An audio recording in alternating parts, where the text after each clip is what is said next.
Well, investigators confirmed yesterday that beloved actor and comedian Robin Williams hanged himself inside his Northern California home. He had been suffering from depression. A Maryland-based mobile mental health IT company has developed a new app to save patients from tragic deaths like Williams. And joining me now with more on this app is the company's clinician director, Larry Gourdine. Good to see you, Larry. Good morning. Good morning, and thanks for coming in.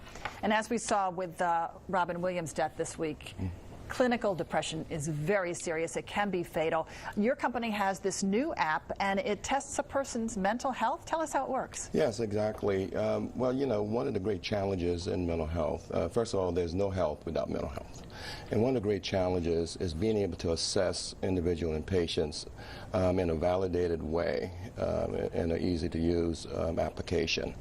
And so leading researchers, led by Dr. W.H.O and others, have developed this new tool that both in the office and on an individual basis can quickly assess mood and anxiety disorders across the continuum.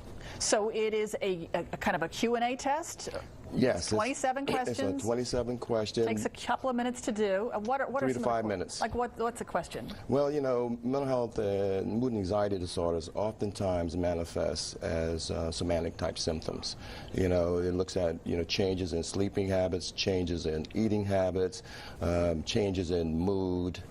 So those are some of the key questions. So how are you sleeping on a scale of 1 to 5? Yeah, right there, that kind of thing? Exactly. Yeah, oh, okay. So now from one day to another, a person suffering from mental illness or depression, they might feel a little better one day, a little worse one day. Does this, the assessment gives you a number. Does that number fluctuate? Right. Essentially, they look at over the last 2 weeks. So they look for consistent display of certain symptoms.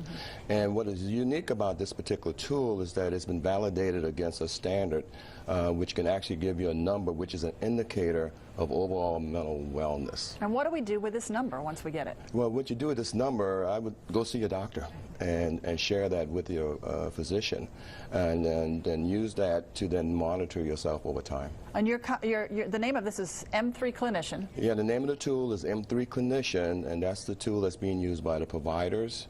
The app for the consumer is What's My M3, which can be downloaded. Is it in widespread use yet? Do many doctors have this at their disposal? Clearly not enough doctors yet, but the word is getting out, and it's this kind of opportunity that would allow us to really get this in the hands of clinicians, particularly primary care clinicians. And you feel this could actually lead to a reduction in healthcare costs down the road? Oh, absolutely.